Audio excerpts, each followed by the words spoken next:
Hi, my name is Oscar Reyes, and I'm making this video on the reasons why I returned to the Catholic Church, or just announcing that why I returned to the Catholic Church. Now, when I grew up, I was a cradle Catholic. My parents, they claim to be Catholic. They both would say that they're Catholic. They would say things like, well, you're not Christian, you're Catholic. They will also say how churches are all corrupted, even the Catholic Church, and the deeper you go into Catholicism, the more culty you would become. That's with any church. And I was baptized, confirmed in the Catholic Church. The only times I went to church was whenever I was getting baptized or trying to get baptized. I would show up for my classes, and once the session was over in about a year, we stopped going. We stopped going to church. We didn't go on Sundays. We barely had anything to do with God. The only time we would invoke God or even talk about God was if me or my siblings were doing something wrong, and my mom and dad would just use God as a reference point, as, obey your mom and dad. God says to obey your mom and dad. But my parents never actually showed a Christian life. I grew up with this mindset of being kind of like a Protestant. As long as you have a mental idea of Jesus Christ and God, and you acknowledged him, and you had your own personal relationship apart from the church, you're fine, you're good. You have a relationship with God, and that's as far as it needs to go. Growing up, though, it led me to a lot of confusion, because when Protestants would attack the Catholic Church and made certain claims that I couldn't defend against because I wasn't well catechized, it made it seem as if the Catholic Church was the false church, or there may be issues with the Catholic Church that may have not been addressed. It was from my own lack of knowledge and my ignorance. I was hit with these questions, and I didn't really have guidance at all. And since I couldn't travel to the church, didn't have a car vehicle, I couldn't get any kind of guidance or spiritual mentorship, ever. And most of the videos I would look up online if I had a question about something in particular was always made probably by Protestants. And it never popped into my mind to look at Catholic videos. I figured that all Christians were universally the same. But as I became an adult, I was very easily persuaded and led astray by Protestants that would falsely or misunderstand the Catholic Church.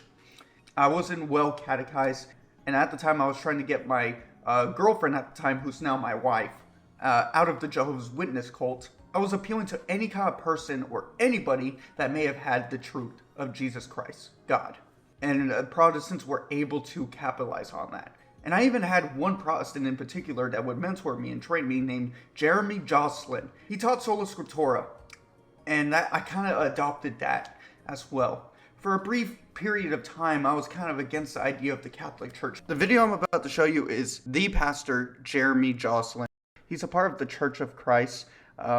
It's a non-denominational denomination. It's still a denomination, even being non-denominational. What he's about to say is, this is what made me look into Catholicism more, is that it's very dangerous for a person or anyone to just pick up the Bible and interpret it and to make their own denomination, because he would tell me many times privately, and he even affirms this right here in this clip that I'm about to show you, that if you're not part of his church, or if you're not baptized in this church, you're not obeying the gospel, and you won't be saved, and you'll be lost. He says that I'll be lost if I were to die at that point in time in life. One of the many things that made me think on, what authority does your church have to say that or teach that?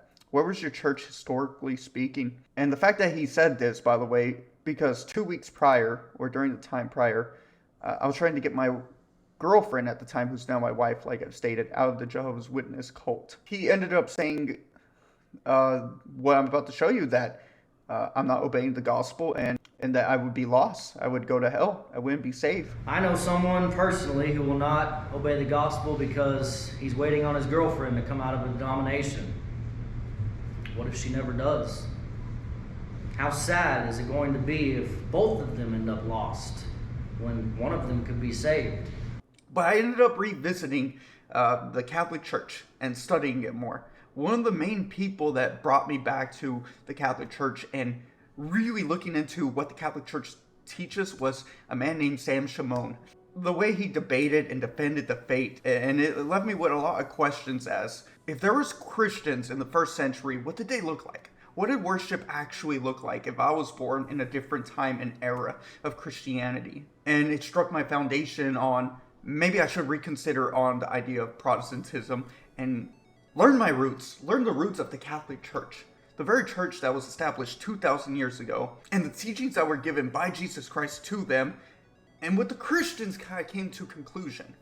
And the idea of apostolic succession, the idea that the doctrines and the church and the priests that were ordained from generation to generation, that everything could be traced back. These are some of the things why I returned to the Catholic Church, was because of these questions and logical answers that ought to be addressed.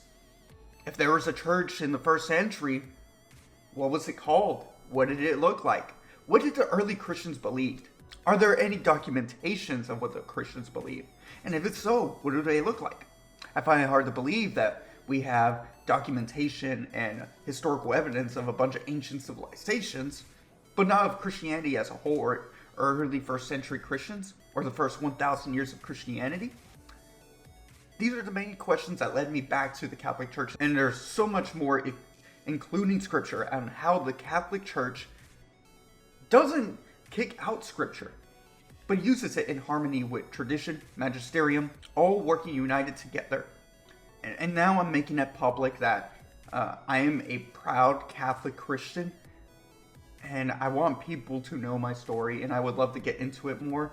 I'm not going to be able to explain my whole story or everything that I've been through or what convinced me to come to the Catholic Church. But I give you the main reasons. Some of the final things I want to say before I end the video is that I'm happy being Catholic. I'm a proud Catholic Christian.